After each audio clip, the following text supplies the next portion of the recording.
Stone Cold Prose, Building Better Words.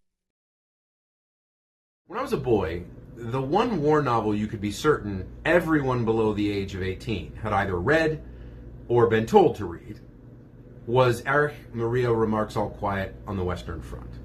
I myself read it in junior high school, and I confess it's probably the only book that I ever encountered that brought tears to my eyes when I read it. The ending is so heart-wrenching, it's so cruelly tragic, that I found it to be unbearable. This, of course, was the point, not only of the author writing it, but of my teachers in forcing we students to read it. My generation was probably the last to grow up at a time when war and militarism were not only politically, but socially fashionable in the United States. And as a counter to this, we were introduced to Paul Baumer, the fictional but realistically depicted and quite deliberately allegorical protagonist of the story. Remarque let us know this in no uncertain terms with the epigraph which he opens the story with. Quote, "This book is to be neither an accusation nor a confession, and least of all an adventure. For death is not an adventure to those who stand face to face with it. It will try simply to tell a generation of men who, even though they may have escaped shells, were destroyed by the war." When I read the novel, it had already been a bestseller for more than 50 years and 3 times made into films. Today it remains a bestseller, and as recently as 2022, another movie version was released to widespread acclaim. It's certainly one of the most famous books ever written, and one of the few which almost everyone has heard of, even if they haven't read it or seen one of the cinematic adaptations of it. To some people, it's the final word on the so-called Great War, World War I, and also the final word on war itself, at least from the generation which had to fight that war. But this is not the case. There was another writer, quite similar to Remarque, who in many ways enjoyed, at the same time anyway, equal success and fame as well as equal influence, except that his influence was not towards pacifism. His name was Ernst Juenger. Hi guys, welcome back to Stone Cold Prose, where we build better words, better thoughts, and better men. I'm Miles Watson, novelist and author of such award-winning series as Cage Life, Sinner's Cross, and The Chronicles of Magnus, as well as Something Evil. I spent 10 years in criminal justice, another 12 in Hollywood, and now I break it all down and build it back better. So let's get into this. Now, taken at a glance, there's little to choose between Remarque and Juenger. Both were Germans born into the Second Reich, Imperial Germany. Both hailed from the western part of the country. Both served in the German army during the First World War on the Western Front. Both were severely wounded in action, and both penned books inspired by their experiences there during the 1920s, which became international bestsellers, translated into innumerable languages. Likewise, both men had long and very successful post-war literary careers and became enormously respected, if occasionally controversial, authors. Each man, upon his death, was mourned as a literary titan, a giant in their field, leaving a vast legacy behind them. There, however, the similarities end. To begin at the crux of the matter, Remarque was drafted into the German army in 1917 upon his 18th birthday. He was deployed to the front at the end of June, wounded at the end of July. He spent the rest of the war in hospital and never returned to action. The events of the war deeply traumatized him, and his seminal work is a reflection of that trauma. The novel's protagonist, Paul Baumer, loses not merely his innocence, but all of his childhood friends, and finally his life, reflecting the destruction Remarque felt the war had visited upon his own psyche. After the war, Remarque struggled with alcoholism and what we would now describe today as PTSD, and became wealthy and famous when the novel was released. He fell deeply afoul of the pro-war Nazis and had to flee the country to save his own life. Despite his success, he was, in a sense, a continuous victim of his wartime experience, an experience which lasted, in his case, just 30 days. Now, in contrast, Juenger, who was 3 years older than Remarque and thus was in a position to do so, volunteered for service in 1914 and served until the war ended 4 years later, fighting in numerous battles. He rose through the ranks from private to captain, was wounded in action at least 7 times, often so severely he probably should have died, and in the last year of the war was given Prussia's highest military award for valor, the fabled Blue Max. He too was fundamentally altered by the war in a completely different way. His autobiographical story, In the Storm of Steel, while depicting the ferocity of war in all of its terrible fullness, also depicts it as a white-hot crucible from which those who survive emerge not merely transformed, but strengthened into a new race, one conditioned to withstand pain, overcome fear, and think clearly in the face of seemingly insurmountable adversity. One which could find beauty and meaning in destruction and in death, purpose in slaughter and in carnage. His dedication is very different than Remarque's and reads in part, "War is an incomparable schooling of the heart. The soldier's boot, if it comes down grimly and harshly, also comes down cleanly." In the Storm of Steel is not precisely a pro-war book. As I stated above, its depiction of combat is savage and unremitting, and such glory is to be found is of an equally savage variety. Any real glorification is found only in the psycho-spiritual after effect. But whereas Remarque, in the form of his protagonist, does not survive his conflict, Juenger's emerges from his own work stronger and much more complete than when he began. He came into the war intoxicated with patriotism, ideals, adventure, and so forth, and emerged with a harder, more brutally realistic outlook, yet one which did not entirely or even largely abandon the idea that war was a profound and even positive experience. It's little wonder then that while All Quiet on the Western Front became perhaps the sharpest arrow in the quiver of pacifists and anti-war activists for generations afterwards, Storm was viewed favorably by adventurers, by nationalists, and also by the emerging Nazi movement. Now, it's in their treatment by the Nazis, however, that some level of reconvergence between the two authors begins to occur. The Nazis hated Remarque from the outset, ridiculed his work, slandered his name, and eventually drove him from the country. His sister was ultimately beheaded by them for making defeatist remarks, but more likely simply because she was his sister and in their clutches, while he was beyond their power. Juenger, on the other hand, was initially admired by the Nazis and even courted by them, though he declined the invitation. From the outset, he saw that behind their militarism and professed love of fatherland, which he shared, was a lively moral rot, which deprived them of any legitimacy.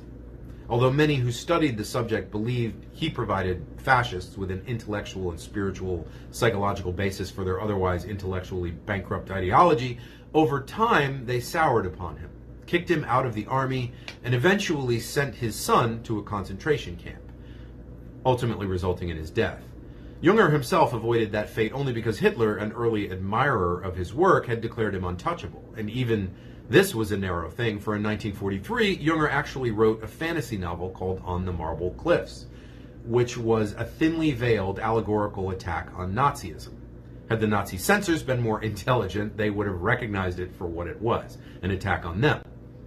They weren't so smart. After World War II, however, German literature, which drew a positive moral from the experience of war, was not popular almost anywhere, and Storm faded from public consciousness for many, many years.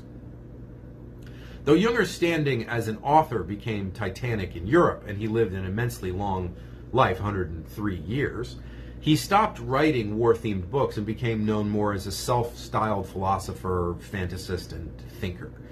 It's a curious contrast, indeed, between the two men. On the one hand, then, we have an anti-war novelist of all anti-war novelists, one who paid a terrible personal price for his success, whose fame is undiminished after generations. And on the other, we have the intellectual godfather of fascism, who also paid a terrible price for his fame, and whose legacy is a curious mixture of irrelevancy and very narrow, somewhat regional form of immortality. Given these facts alone, the vast majority of people would say that it was Remarque's take on war which made the more sense, and was also more firmly on the moral high ground. Yet there's one crucial point which spoils or at least clouds this narrative, and that is the two men's actual experience with war. Remarque, as I noted above, spent 30 days in the front line. Now, it was certainly an eventful and life-changing month, and one which ended with a personal catastrophe, his being wounded. But it was only 30 days, and it came about as the result of a draft notice. Juenger was a volunteer, and served for 4 years, surviving against all odds and despite numerous wounds, including gunshot wounds to the head and chest, shrapnel punctures, and gas attacks which scoured his lungs. His picture of war was far more involved, far more complete than Remarque's could have been, and yet his conclusions were totally different. And it's for those conclusions that In the Storm of Steel was forced off the stage of history and into the shadows, where it remains, I might add. To understand this phenomenon, it's necessary to acknowledge a truth which is often flatly denied.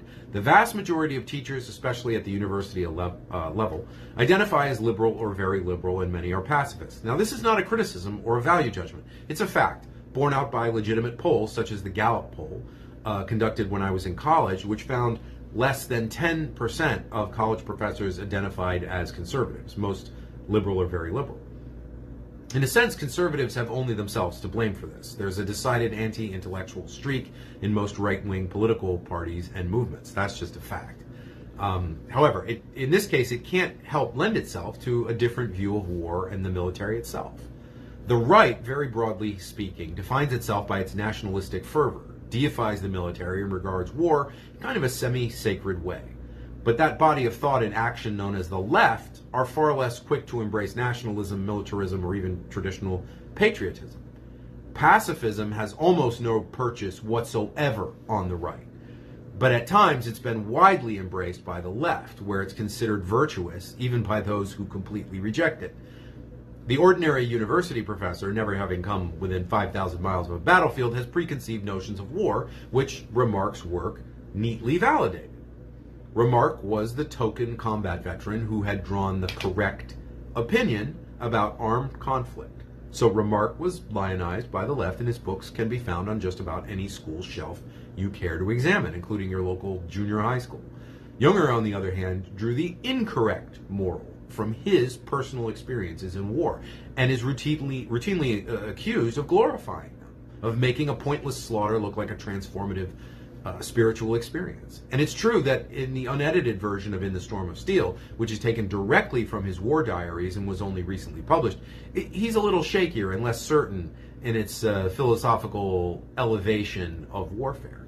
The fact remains, however, that of the two men, Juenger is by far the more qualified, based strictly upon his resume and on no other criteria, to present us with an accurate picture of what happened in that conflict. And this brings us to the decisive point. Just who is qualified to tell us about war, and what criteria should we use to judge their conclusions? P.J. Caputo, the former Marine lieutenant who wrote A Rumor of War, often called the All Quiet on the Western Front of the Vietnam generation, noted in the introduction to his book that though he became an active participant in the anti-war movement upon his return from Vietnam, he could never hate the war with anything like the fervor of his friends in that movement who had not fought. And in my own discussions with my parents' generation, I often found that the bitterest hatred for the Vietnam conflict came from those who had not been there. It was not necessarily that the veterans enjoyed the experience or felt that they'd fought in a worthwhile cause, that's up to the individual veteran, but they'd seen the complexity of the situation firsthand, and in some cases had formed intense bonds with their fellow veterans, which superseded any relationships they'd had before or since. In short, they simply didn't want to talk about it to the rest of us because the language they would have had to use was not a language civilians could understand or judge. This fact did not escape me even as a junior high school student. The combat vets I'd met from various conflicts and wars were always quite conscious that theirs was an unbridgeable gulf, a gulf between them and everyone else, at least where their experiences with war were concerned.